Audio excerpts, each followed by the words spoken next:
ఆయా ఆంగ్లబడికి వందనాలు స్తోత్రమున మంచి వాళ్ళ తన చూడబట్టి మంచి స్నేహం మంచి మనసు పొందుకుంటాం చెడ్డవాళ్ళు చెడు పడిపోతుందేవో మరి నాకు మంచిది నాకు చూద్దాం పడినప్పుడు మాకు ఎంతో ధరగా మంచి మాటలు నేనా మరి ప్రతిరోజునైనా నా తల్లి ప్రభావానికి ఎందుకు భయం కలిగి విలువబడి ప్రతి విషయంలో ఏదైనా పొరపాటు చేయాలనిపిస్తున్నప్పుడు ఇది తప్పు అనే గ్రహింపు మాలో కలుగుతుందంటే కేవలం నా తండ్రి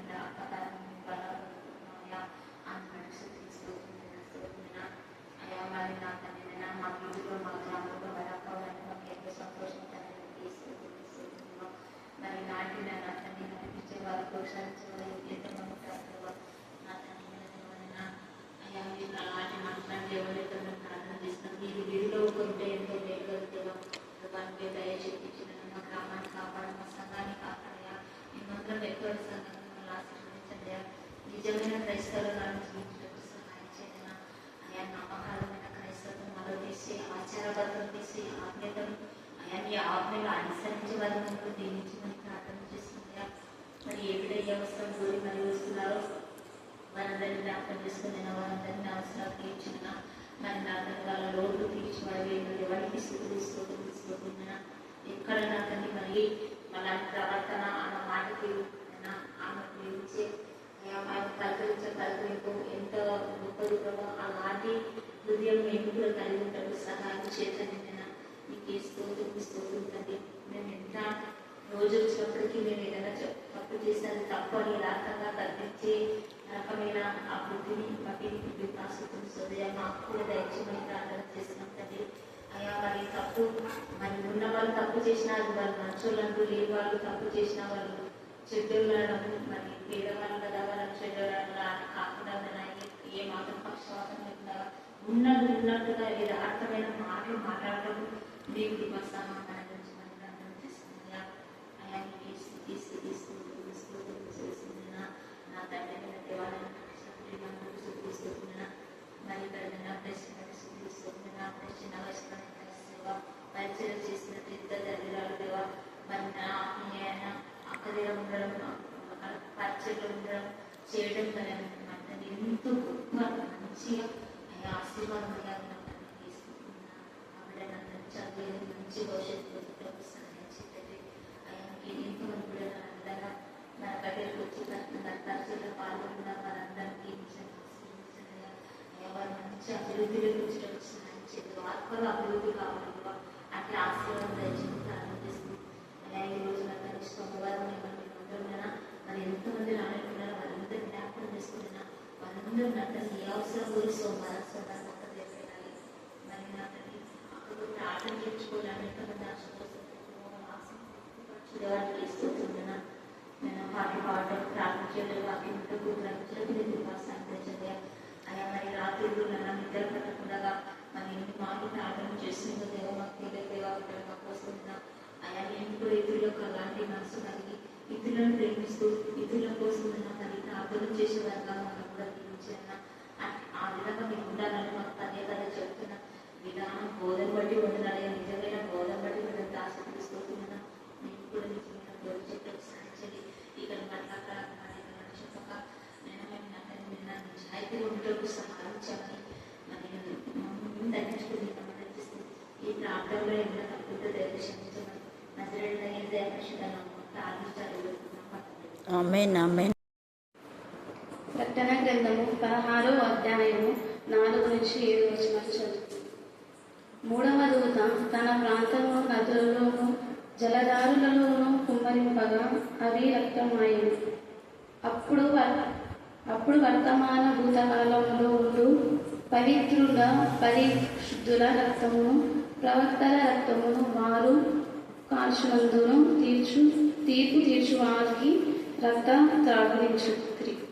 దీనికి వారు పాత్రులే. నీవు ఇలాగూ తీర్పు తీర్చితివి కనుక నీవు న్యాయవంతుడవని జగములలో దేవదూత చెప్పగా వింటిని. అందుకు అవునా ప్రభువా దేవా సర్వాధికారి నీ తీర్పులు నిత్య సత్యము న్యాయములపై ఉండవని బలి పీఠం చెప్పుట వింటిని. దేవుడు ప్రసిద్ధ వాక్యం దీవించి ఆశీర్వదించుగాక. ఆమేన్. వాక్యములు వాక్శక్తితో మీరు మార్చండి. వాక్యం బయట వెళ్ళుచున్నప్పుడే ఆత్మీయ మానసిక శారీరక రుగ్మత నుంచి విడిపించమని ప్రార్థిస్తున్నాం. దేవా నా ప్రభ నా తండ్రి, ఈ యొక్క ప్రకటన గ్రంథం 16వ అధ్యాయం 4 నుంచి 7 వచనాలు చదవగా మీరు విన్నారు. దేవా మీకే స్తోత్రం, మీకే స్తోత్రం, మీకే స్తోత్రం. మా పైన దృష్టి నుంచి మాకు ఆలోచన చెప్పించండి. మీరు జ్ఞాన ఆధారమైనందుకు నీకు వందనాలు చెల్లిస్తున్నాం. నాకును మాకును మీరు మాత్రమే బోధుగా ఉన్నందుకు మీకు వందనాలు స్తుతులు స్తోత్రం చెల్లించుకుంటున్నాం. ఆత్మకు మనసుకు శరీర కల్మషం నుండి మమ్మల్ని అందరూ కూడా పవిత్రంగా చేయమని ప్రార్థిస్తున్నాం. దేవా వాక్యం వింటున్నప్పుడే ప్రతి బలకి నుంచి విడిపించమని ప్రార్థిస్తున్నాం. వాక్యం వింటున్నప్పుడే పడిపోయిన ఆత్మలు లేవనెత్తని. వాక్యం వింటున్నప్పుడే దేవా శక్తులకు శక్తిని దయచని. వాక్యం వింటున్నప్పుడే బలహీనలను బలపరచమని ప్రార్థిస్తున్నాం. దేవా వాక్యం ద్వారా స్వస్థపరచండి, వాక్యం ద్వారా ధైర్యపరచండి, వాక్యం ద్వారా బలపరచండి. దేవా వాక్యం ద్వారా కృంగిపోయిన వారిని లేవనెత్తమని ప్రార్థిస్తున్నాం. నీ వాక్కు బూది గంతాలకు బయలు వెళ్ళేదిగా ఉన్నందుకు నీకు వందనాలు స్తుతులు స్తోత్రం చెల్లించుకుంటున్నాం.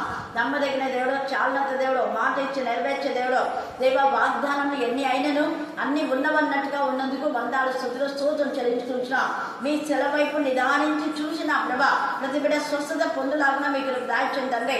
మీ సెలవైపు నిదానంగా చూసిన ప్రభ నా తండ్రి, వారి ప్రతి అక్కడ ఔషధ మీ నామంలో మీ రక్తంలో తీర్చవల్లాగున మీ కృపాస్థానం దాయిచ్చమని ప్రార్థిస్తున్నా. ఎస్ఐ రాత్రి ఆలస్యమేముందో మనుష్యాత్మ అపవిత్రాత్మ నా చేస్తున్న గద్దించి మాటలుగా బంధించమని ప్రార్థిస్తున్నాం. దాని దుర్బోధల నుంచి, దయ్యముల బోధల నుంచి నా ప్రభా భ్రమపరిచే ఆత్మ నుంచి విడిపించమని ప్రార్థిస్తున్నాం. ఆత్మదేవ మీరు మాతో మాట్లాడుతున్నందుకు నీకు వందనాలు చెల్లిస్తున్నాం. మా పక్షంగా విజ్ఞాపన చేయ ఆత్మగా మీరున్నారు, ఉపకారం చేయ ఆత్మగా మీరున్నారు, కరుణించే ఆత్మగా ఉన్న దేవ మీకే స్తోత్రం, మీకే స్తోత్రం, మీకే స్తోత్రం, మీకే స్తోత్రం. దాని మా భక్తి మా శక్తి కాదు కానీ మీ యొక్క కనికలను బట్టి మీ కరుణా పీఠంలోకి మా ప్రభా నాతో మేము వచ్చిన చిరలో మాత్రమే మీరు కాల్చిన రక్తమే. దేవుని తీర్పులు సత్యము న్యాయం అంటే బైబిల్ స్టైల్లో ఇవి వచ్చినాయంటే దేవుడు తీర్పు తీర్చబోతున్నాడు అని మనం భయపడి దేవునికి లోబడి దేవుని చిత్తానుసారంగా మనం జీవించాలి. హల్లెలూయా, హల్లెలూయా, హల్లెలూయా. అందుకనే దేవుని తీర్పులు సత్యములు న్యాయము. ఆయన న్యాయమైన తీర్పు తీస్తాడు. ఎందుకు అంటే చాలా మంది లోకంలో తీర్పు తీర్చడానికి అంటే కొంతమంది పంచాయతీ పెడుతుంటారు కదా, ఆ పంచాయతీల్లో ఇష్టానుసారంగా వాళ్ళు చెప్తుంటారు. డబ్బులు ఎవరికి ఇస్తే వాళ్లకు వాళ్ళ విధానంలో, ఎవరి వైపు డబ్బులు ఉంటే వాళ్లకు పక్షపాత విధానంలో వాళ్ళు తీర్పులు తీరుస్తూ ఉంటారు. అలాగే న్యాయం చెప్తూ ఉంటారు. అలాగనే మన కోర్టుల్లో కూడా డబ్బు ఎవరెవరికి ఇస్తే అబద్ధ సాక్షులను పెట్టి తీరుస్తుంటారు. మనం యొక్క లేఖన భాగంలో చూస్తే యెజబెల్ అనే ఆమె కూడా 2 అబద్ధ సాక్షులను బట్టి నాబోతు యొక్క తోట అంత ఉంది, అంత ఉన్నా కూడా తృప్తి పడక దురాశ దుఃఖానికి చేయి. ఆశ ఉండొచ్చు కానీ దురాశ ఉండకూడదు. ఆ ఆశ కూడా మితిమీరిన ఆశ కూడా ఉండకూడదు. ఎంతవరకు అంతవరకే. మన ఆశలు ఎంతవరకు దేవుని చిత్తానుసారంగా ఆశిస్తే దేవుడు ఖచ్చితంగా ఇస్తాడు. యాకోబుడు అంటాడు కదా, మీరు అడుగుతున్నారు కానీ మీ భోగముల నిమిత్తమై మీ ఇష్టానుసారంగా, దేవుని చిత్తానుసారంగా కాదు, మీ ఇష్టానుసారంగా సుబుద్ధిని ఆధారం చేసుకుని దురాశతో మీరు అడుగుతున్నారు కాబట్టి మీరు ఏమీ పొందలేకపోతున్నారు అని లేఖంలో రాయబడింది. కానీ దేవుని చిత్తానుసారంగా ఏదైతే అడుగుతామో ఆయన అడిగిన వాటికంటే ఊహించిన వాటికంటే అధికమైన మేలు కలుగజేయగల సర్వశక్తిమంతుడు. అలాగనే దేవుని పిల్లలకి ఇక్కడ న్యాయం జరగకపోయినా అక్కడ న్యాయం జరుగుతుంది. అదే ఈ రాత్రి కాల సమయంలో మీకు ఒకవేళ అన్యాయమే జరిగి ఉండొచ్చు, మీ వైపు ఎవరు న్యాయం చెప్పి ఉండకపోవచ్చు, కానీ దేవుడు మీ పక్షంగా న్యాయం చేకూర్చే దేవుడు అంటున్నారు. ఎంత తేజగా రాస్తున్నాడు చూడండి. ఇక్కడ 16వ అధ్యాయం ధ్యానం చేసుకుంటున్నాము. 3వ దూత తన పాత్రను నదులలోను జలధారల్లోను కుమ్మరింపగా అవి రక్తమాయను. అప్పుడు వర్తమాన భూతకాలములలో ఉండు పవిత్రుడా, చూడండి పవిత్రుడా, గట్టిగా అండర్లైన్ చేసుకోండి. హల్లెలూయా, హల్లెలూయా. మన దేవుడు పవిత్రుడు, పరిశుద్ధుడు. అందుకనే 1 పేతురు 1వ అధ్యాయము మీరు 13 నుంచి 16 దాకా చదువుకుంటే శ్రేష్టమైన లేఖన భాగం ఉంది. అక్కడ చదవండి. 1 పేతురు 1వ అధ్యాయము 13 నుంచి. కాబట్టి మీ మనస్సు అను నడుము కట్టుకొనుడి, నిబ్బరమైన బుద్ధి గలవారై యేసుక్రీస్తు ప్రత్యక్షమైనప్పుడు మీకు తేబడి కృపణ విషయమై చూడండి, నిరీక్షణ ఉండాలి, సంపూర్ణ నిరీక్షణ కలిగి ఉండుడి. నేను పరిశుద్ధుడై ఉన్నాను కనుక మీరును పరిశుద్ధులై ఉండుడని రాయబడి ఉన్నది. కాగా మీరు విధేయులకు పిల్లలై మీ పూర్వపు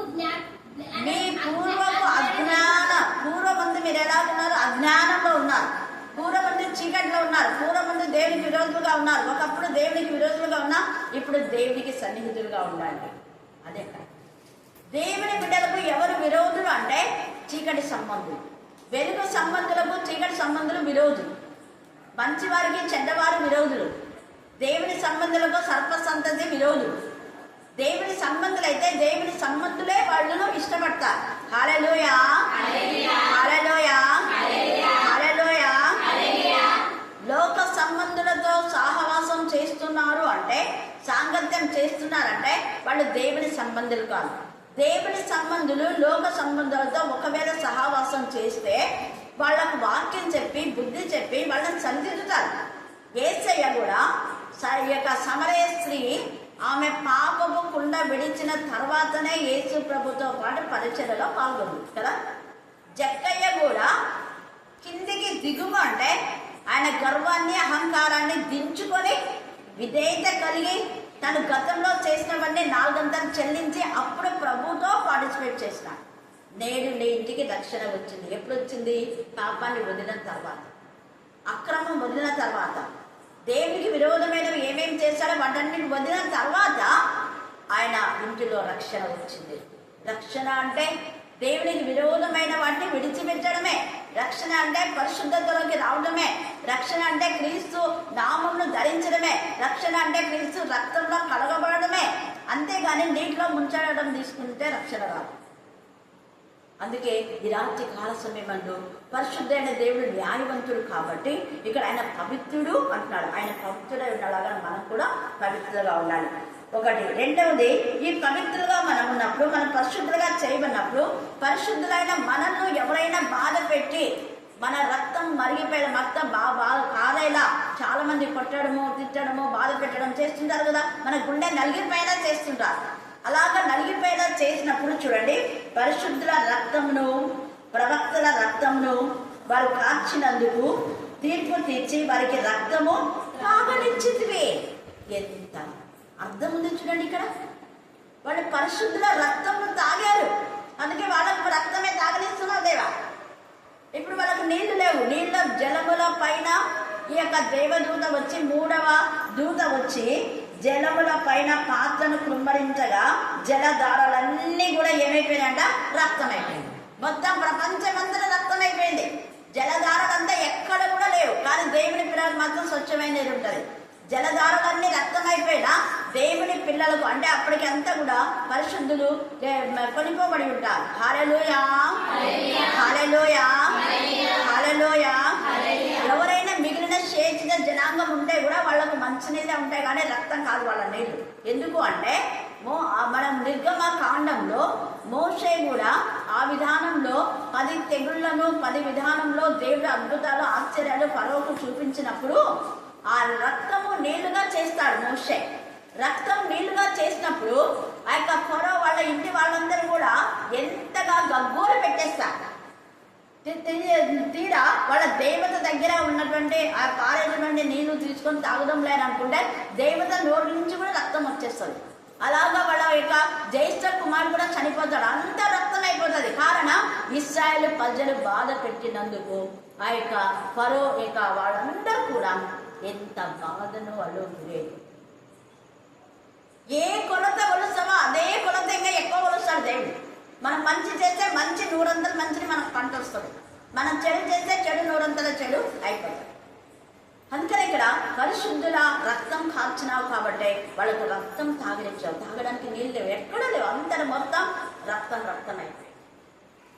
వాళ్ళకు రక్తం ఇచ్చిన పరిశుద్ధులను బాధ పెట్టారు కదా, అందుకే వాళ్ళకు బాధకు గురి చేసామన్నట్టుగా రక్తం తాగనిచ్చు. దీనికి వాళ్ళ పాత్రుడే, శిక్షకు వాళ్ళ పాత్రుడు. మనల్ని ఏం చేశారు? ఇలాగనొద్దు అలాగే ఇలా దేవుడే చెప్తున్నాం. వాళ్ళు చేసేదానికి వాడి శిక్ష ఇలా. అందుకే యెహెజ్కేలు 33లో ఖడ్గం వస్తుందని చెప్పండి, వాళ్ళ బుద్ధి తెచ్చుకోమని చెప్పండి, వాళ్ళు మారమని చెప్పండి. మారకపోతే వాళ్ళ పాపానికి వాళ్ళే ఉత్తరవాదు, వాళ్ళ శాపానికి వాళ్ళే ఉత్తరవాదు. యెహెజ్కేలు 33 చదివితే తేటగా రాయబడింది అక్కడ. వాడు ఖడ్గం వస్తుంది, ఉగ్రత వస్తుంది, శిక్ష వస్తుంది, శాపం వస్తుంది అని కొన్ని శాపాల గురించి, ఉగ్రత గురించి, శిక్ష గురించి మీకు తెలియజేస్తే నేను మారు మనసు పొంది, ఇందాక రోజుమని పాడింది మారాలి మారాలి, చక్కటి పాట. మీ మనసు మారకుండా ఊగా ఎన్ని చెప్పి ఎన్ని వాక్యాలేమో బాగానే చెప్తారు, మళ్ళీ మనసే మారదని బాగా వాళ్ళు చాలా అర్థంతో ఆ పాట పాడింది. ఈ రాత్రి కాలచందు మనసు మారకుండా ఎన్ని వాక్యాలు చెప్పి ఏం ప్రయోజనం? ఏం ప్రయోజనం ఉన్నది? ఈ రాత్రి మనం జ్ఞాపకం చేసుకోవాలి, మన బ్రతుకులు మార్చుకోవాలి. ఇక్కడ వీళ్ళు చేసిన పాపానికి శిక్ష అనుభవిస్తున్నారు వాళ్ళు. అందుకని ఇక్కడ మాట్లాడుతున్నారు, వారు చేసిన దానికి వారు పాత్రులే. నీవు ఇలా తీర్పు తీర్చిదివి కనుక ఏమంటున్నాడు? న్యాయవంతులవని జలముల దేవదూత, అంటే దేవుడు కాదు అక్కడ, దేవత కాదు, దేవదూత, దేవుని యొక్క దూత. ఇక్కడ జలముల పైన ఒక దూత నుంచినాడు దేవుడు. మనల్లో ఏం చేస్తున్నారు అంటే, చాలా మంది హిందువులు ఇలాగ బైబిల్ చదివి ఎవరో ఋషులు మహర్షులు చదివింటారు, ఆడ దేవదూత అనే మాటలో దేవత, దూత అనేది తీసేసి జలముల దేవత అని, ఆ జలముల దేవతలు వాళ్ళు ఏం చేస్తారు? గంగా అని పూజిస్తూ ఉంటారు. చూడండి, కొంచెం కలిపి సరిపడి బోధలు అంటే ఇవే. మరి అక్షరం తీసేయకూడదు, అక్షరం కలపకూడదు అని చెప్తే మనోళ్ళు కలుపుకుంటా, ఎక్కడ కలపాలంటే అక్కడ కలుపుతారు, అది తీసేయాలంటే అది తీసేస్తారు, చేయకూడదు అన్నారు. ఆ జలములపై నీటి పైన అధికారం కలిగినటువంటి దూత అనే అర్థం. సూర్యుని పైన అధికారం గల దూత కూడా ఉంది. అందుకే చూడండి, ఇక్కడ దేవదూత చెప్పగా వీటిని, అందుకు అవును ప్రభువా దేవా సర్వాధికారి, నీ తీర్పులు సత్యములను న్యాయములై ఉన్నవని ఎవరు చెప్పినాడ? బలిపీఠం చెప్పడం వింటిని. బలిపీఠం ఎందుకు చెప్పింది అంటే, బలిపీఠం కింద హతసాక్షుల ఆత్మలు ఉన్నాయి అక్కడ. హల్లెలూయా, హల్లెలూయా, హల్లెలూయా. అనేక ఆత్మలను ప్రభు కోసం జీవిస్తూ ఉంటే, ప్రభు నామమును కనపరుస్తూ సాక్ష్యం ఇస్తుంటే, సాక్ష్యం ఇచ్చే వాళ్ళందరూ కూడా హతసాక్షులుగా చేసింటారు. వాళ్ళ సాక్ష్యం హతం చేసేలా చేస్తుంటారు, వాళ్ళు ప్రభు కోసం హతసాక్షులు అవుతారు. అయితే అలాంటి హతసాక్షులు అందరూ కలిసి బలిపీఠం కింద ఉన్నారు కాబట్టి వాళ్ళు ప్రభువా న్యాయం నాయనా అంటున్నారు. యెజబెలు కూడా ఆ యొక్క నాబోతు యొక్క మరి నిజంగా చంపిన విధానం బట్టి దేవుడు ఊరుకోడు. యెజబెలు కూడా ఎలాగ నాబోతు రక్తం కుక్కలు తాగాయో అలాగనే యెజబెలు రక్తాన్ని, దాని ముఖం కూడా చిందరవందరూ అయిపోతుంది. అలాగా దేవుడు శిక్ష విధిస్తాడు యెజబెలు. యెజబెలు చేసిన నీచమైన పనికి యెజబెలు భర్త అయినటువంటి ఆహాబు, అలాగా వాళ్ళ పిల్లలు కూడా, అంటే ఈమె పాపంలో పాలు పొందిన అందరికీ శిక్ష. దేవునికి విరోధమైన వ్యక్తులు ఒకరుండి వాళ్ళకి ఎవరెవరైతే సపోర్ట్ చేస్తారో వాళ్ళందరికీ శిక్ష వస్తుంది. ఈ రాత్రి కాల సమయంలో మనం మంచి వాళ్లకు సపోర్ట్గా ఉన్నామా? దేవుని విరోధులకు సపోర్ట్గా ఉన్నామా? విరోధులకు సపోర్ట్గా ఉంటే విరోధులకు వచ్చే శిక్షతో వాళ్ళకు కూడా శిక్ష వస్తుంది. అత్తల్లే కూడా అట్లనే అలాంటి భయంకరమైన శిక్ష వస్తుంది. ఫరోను ఎవరైతే సపోర్ట్గా ఉండి ఫరో కోసం, ఫరో చెప్పిన మాట విని అనేక మంది ఇశ్రాయేలును చంపాలి అనేసి యుద్ధ పంక్తులు తీరి వాళ్ళందరూ కూడా ఆ యొక్క ఫరో సైనిక బలం అంతా కూడా ఏమైపోతుందంటే ఫరో తప్పట అందరూ చచ్చిపోతారు. ఫరో యొక్క అవివేకానికి, ఫరో యొక్క మూర్ఖత్వానికి, ఫరో యొక్క కఠిన బుద్ధానికి దేవుడు కఠినపరిచాడు. ఎందుకు కఠినపరిచాడు అంటే మారుతాడేమో. కొన్నిసార్లు దేవుడే అలౌ చేస్తాడు, కొన్నిసార్లు దేవుడే మనకు పరీక్షలు పెడుతూ ఉంటాడు. ఆ పరీక్షల్లో మనం నిలబడితే మనకు అత్యధికమైన విజయం ఇస్తాడు. అవతల మనం పరీక్షించే వాళ్ళకి శిక్షిస్తాడు.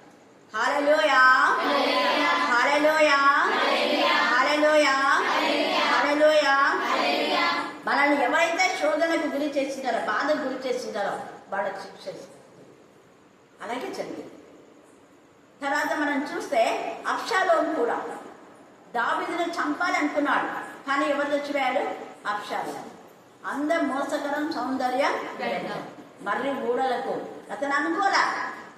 పరిగెత్తుతున్నంత వరకు మా నాన్న చచ్చిపోతే నేను రాజు అవుతాను, మా నాన్న చంపేలా నేను రాజు కావాలా, మా నాన్న చంపాలా నేను రాజు కావాలా, పరిగెత్తుతున్నాడు గుర్రం పైన. కానీ ఆ గుర్రం ఏమైపోయింది, ఈయననేమో మరి కూడా ఈ గుర్రం ముందుకెళ్ళిపోయింది. చూడండి అక్కడ చూసి యోవాబు చూసి ఇంకా ప్రాణాపాయంతో ఇంకా ప్రాణం పోతున్న సమయంలో ఉన్నాడు. ఎవరైనా వచ్చి రక్షిస్తారని వెంటనే బాణం వేసి పెట్టాడు. ఎందుకంటే దావీదుకు వాళ్ళు ఇష్టం. ఇంతగా ఇశ్రాయేలును కాపాడిన దావీదుని మీరు చంపుతారా? రోషం వచ్చేసింది. దావీదు మీకు మేలు చేస్తే దావీదు ఏం అన్యాయం చేస్తున్నాడని ఇలాగ దావీదుని వెన్నాడుతున్నారు మీరు? కోపం వచ్చేసింది. గురి చూసి కొట్టేశాడు అబ్షాలోము. ఈ యొక్క రాత్రి కాలచంలో దేవుడి బిడ్డల పక్షంగా అనేక మందిని దేవుడు లేవనెత్తి మన పక్షంగా మాట్లాడే శక్తిని, ధైర్యాన్ని, జ్ఞానాన్ని, వివేకాన్ని, సమస్ఫూర్తిని దేవుడు తన పిల్లలకి ఇస్తాడు. హల్లెలూయా, హల్లెలూయా, హల్లెలూయా. అలాగే ఎంత మంది అయితే దేవుని పిల్లలకు హాని చేస్తారో వాళ్ళందరికీ ఇక్కడ శిక్ష రావడం మనం చూస్తున్నాం. నెబుకద్నెజర్ రాజు కూడా గర్వంతో, అహంకారంతో ఇశ్రాయేలును బాధ పెడతాడు. అయితే అందుకని ఏమవుతుంది, అతని గర్వాన్ని బట్టి, అతని అహంకారాన్ని బట్టి, అక్కడ మూర్ఖ స్వభావాన్ని బట్టి 7 సంవత్సరాలు ఏమైపోతుంది దానికి శిక్ష? పశువులాగా గడ్డి వేస్తాడు, అరణ్యంలోకి వెళ్ళిపోతాడు, అడవిలోకి వెళ్ళిపోతాడు. 7 సంవత్సరాలు మంచుకు అతనిని తడిచి, వర్షానికి తడిచి, ఎండకు భయంకరమైన పడే శిక్ష అయిపోయిన తర్వాత మళ్ళా రాజు అవుతాడు. అప్పుడు బుద్ధి తెచ్చుకొని నిజంగా ఇశ్రాయేలు దేవుడే నిజమైన దేవుడని కొన్ని నిబంధనలు, కొన్ని కట్టడలు ఏర్పాటు చేస్తారు. హల్లెలూయా, హల్లెలూయా, హల్లెలూయా. శిక్ష వచ్చిన తర్వాత నెబుకద్నెజర్ రాజుకు బుద్ధి వస్తుంది. తర్వాత మనం చూస్తే సిద్కియా కూడా, ఇర్మియా ఎన్నిసార్లు బుద్ధి చెప్తాడు ఈ యొక్క సిద్కియాకు, నువ్వు అలా చేయొద్దు, ఇలా చేయొద్దు, నువ్వు చేస్తున్న పని తప్పు. ఎన్నిసార్లు హెచ్చరించినా కూడా పెడచమని పెట్టేస్తాడు. నువ్వేది నాకు చెప్పేది, నువ్వేది నాకు చెప్పేది అని వేరే వాళ్ళని తీసుకుపోయి ఇర్మియాని కొట్టి, ఇర్మియా బాధ పెట్టి ఇలా చేస్తాడు. ఏమవుతుంది చివరికి? దేవుడు ఊరుకుంటాడా? ఊరుకోడు.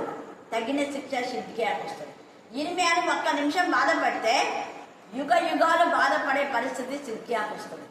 సిద్కియా కన్నులు ఊడదీస్తాడు, తన కుమారుడు తన ఎదుట చంపేస్తాడు. అతను చేసినటువంటి అవివేకానికి పిల్లలు కూడా శిక్ష చూడండి. అందుకే మీ పాపం మీ ఒళ్ళో కొలిచిపోస్తాం, 3-4 తరములుగా ఆ పాపం ఉంటుంది అని వాక్యంలో తేటగా రాయబడింది. మనలకు భయం లేదు, భయం లేకుండా ప్రవర్తిస్తుంటాం. ఈ రాత్రి కాలశంలో దేవునికి భయపడి మనం లోపడతాం. అలాగే సన్బర్గు, టోబియా వాళ్ళు కూడా, తర్వాత సిసేరా కూడా ఇశ్రాయేలుని ఎంత బాధ పెడతారు. ఎన్నిసార్లు బుద్ధి చెప్పినా కూడా బుద్ధి తెచ్చుకోడు. దెబోరా, బారాకు వీళ్ళంతా గద్దిస్తారు. ఆఖరికి ఒక స్త్రీ చేతిలో చచ్చిపోతాడు. యాయేలు నొసల మేకును కొట్టి ఆమె గుడారంలోకి వచ్చినప్పుడు పాలు దాపి నిద్రపోతాడు, గొంగలు కప్పి మేకుని కొట్టి చంపేస్తాడు. అతని పాప శిక్ష అతనిపై వస్తుంది.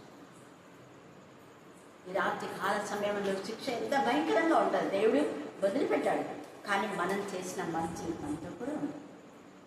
అందుకే ప్రకటన 14:13లో ఎవరి క్రియలు వారి వెంట, మన మంచి ఎవరు చూసినా చూడకపోయినా, మనం చేసిన పని ఎవరికో నచ్చకపోయినా, దేవుని చిత్తానుసారంగా మనం ఉంటే, దేవుడికి ఇష్టమైన పని చేస్తే, దేవుడు కోరుకున్న పని చేస్తే, ఆ మంచి పనులు మనకు అక్కడ ప్రతిఫలం ఉంది. మనం చేసేదానికి ఎంతో మంచి బహుమానాలు దేవుడిస్తాడు, నెమ్మదిస్తాడు. ఎల్లప్పుడూ ఆయన సేవించే కృపను, ధన్యతను దేవుడు మనకి ఇస్తాడు. అందుకని ఇక్కడ ఏమంటున్నా అంటే దైవాన్ని తీర్పులు న్యాయములు అంటున్నాడు. అలాగనే ప్రకటన 11 కూడా మనం చూస్తే 12 ప్రకటన 11వ అధ్యాయం 12-13 వచ్చిన చదవండి.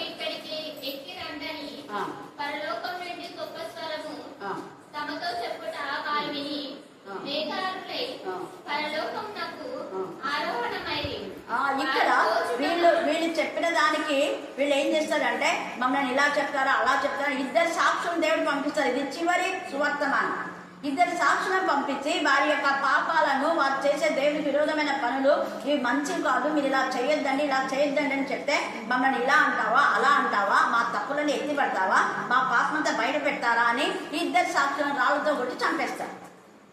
వాళ్ళు అనుకున్నారు ఇంకా చచ్చిపోయినాళ్ళే వీళ్ళు అంతా మనం ఎంజాయ్ చేసుకుందాము అనేసి పాపం బాగా డిన్నర్లు చేసుకున్నారు, కట్నాలు ఇచ్చుకున్నారు, సంతోషపడ్డారు. అది ఎంతకాలం? కొంతకాలమే. కొంతకాలం అలౌ చేస్తాడు దేవుడు, అపవాదికి సమయం ఇస్తాడు. అయితే వాళ్ళు బాగా సంతోషించి ఎంజాయ్ చేస్తున్న సమయంలో పరిశుద్ధాత్మ దేవుడు కలగజేసుకొని జీవాత్మ వాళ్ళకి వచ్చి వాళ్ళు పైకి లేచిపోతారు. ఈ ఇద్దరిని బాధ పెట్టినందుకు 7,000 మంది చస్తారు. ఎంత భయంకరమైన భూకంపం చూడండి. ఇద్దరిని బాధ పెట్టినందుకు దేవుడు 7,000 మంది అంటే 7,000 మంది కలిసి ఆ ఇద్దరిని బాధ పెట్టినారు అని ఇక్కడ అర్థం. లేదా ఒకవేళ 10 మందిగా బాధ పెట్టిండొచ్చు అనుకోండి, 10 మందికి ఉన్నటువంటి పిల్లలంతా కలిసి లేదా వాళ్ళ వంశీకులు కలిసి చేసిన పాపము వాళ్ళతోనే పోదు, వాళ్ళ వంశానికి కూడా వస్తుంది. బెన్యామీను ఒక్కడు చేసిన దానికి బెన్యామీను వంశాన్ని దేవుడు వెలివేసేస్తారు. దాను వంశం చేసిన పాపానికి దాను వంశాన్ని లేకుండా 7వ అధ్యాయంలో దాను వంశమే కొట్టేస్తారు. ప్రకటన గ్రంథం 7వ అధ్యాయంలో దాను వంశం లేదు అక్కడ వంశావళిలో. కానీ మళ్ళా వాళ్ళు పశ్చాత్తాపడి తప్పు ఒప్పుకున్న తర్వాత లెక్కింపలేని జన సమూహంలో వాళ్ళు ఉంటారు. అప్పుడు ప్రతి వంశం అని అక్కడ రాయబడింది. అంటే ఇక్కడ లేని దాని వంశము అక్కడికి వస్తుంది. ఎందుకు? పశ్చాత్తాపడినాము. మనం పశ్చాత్తాపడితే దేవుడు మన జీవితాలను ఎంతో ఆశీర్వదిస్తాడు. అంతేగాని గర్వించి అహంకారంతో, తిరుగుబాటు మనస్తత్వంతో, మన అవివేకంతో మన పాపాలని మనమే ఆ శిక్షగా మనం చేసుకోకుండా పాపం నుంచి, శాపం నుంచి మనం విడుదల పొందాం. ఎందుకంటే దేవుడు న్యాయవంతుడు, ఆయన తీర్పులు సత్యములు న్యాయములని బలిపీఠము చెప్పడం వింటే ఇలాంటి కాల సమయమందు సత్యమైన దేవుడు, న్యాయమైన దేవుడు నీతో నాతో ఉన్నాడు. మనం దేనికి భయపడిన అవసరం లేదు. ధైర్యంగా మన జీవిత పరుగు పందెంలో మనకు కలిగిన విశ్వాసాన్ని, మనకున్న తలాంతులు గట్టిగా పెట్టుకోవాలి. అందుకే నేను చెప్పేది, స్త్రీల సమాజంలో మీకున్న తలాంతులు మీరు పోగొట్టుకోవాలి. వారంకి ఒకరు వాక్యం చెప్పాలి. అది ఎవరు చెప్పినా కూడా మీరు వినకూడదు. ఖచ్చితంగా వారంకి ఒకరు వాక్యం చెప్పాలని మీకు ఇచ్చిన తలాంతం గట్టిగా పట్టుకోవాలి. మీ కిరీటాన్ని ఎవరు అపహరించడానికి వీల్లేదు. ఎవరైనా అపహరించాలని చూస్తే మీరు వెంటనే చెప్పాలి. ఇది జరగకు, ఈ విధమైన క్రమం ఉంది, క్రమాన్ని మేము పాటిస్తాం. క్రమానికి మీరు చేతులు ఎత్తాలి కానీ అక్రమానికి కాదు. అక్రమంతో చేతులు కలిపితే ఆ అక్రమకాలంతో వచ్చే శిక్ష కూడా ఈ చేతులు కలిపిన వాళ్ళకి వస్తుంది. జాగ్రత్త. మనం నీతిగా నిజాయితీగా నిలబడితే, నువ్వు అక్రమానికి చేతులు ఎత్తకపోతే నీ చెయ్యి దేవుడు పట్టుకొని నీకు నీ తల ఎత్తుతాడు. హల్లెలూయా, హల్లెలూయా, హల్లెలూయా, హల్లెలూయా. రాత్రి కాల సమయమందు దేవునికి మహిమకరంగా మనం జీవిస్తాం. దేవుడు అక్రమాన్ని మరి తర్వాత ఎవరైతే దేవునికి విరోధంగా ఉంటారో అపవాదిని ఎదిరిస్తే వాడు మన దగ్గర నుంచి ఏమైపోతాడో పారిపోతాడు.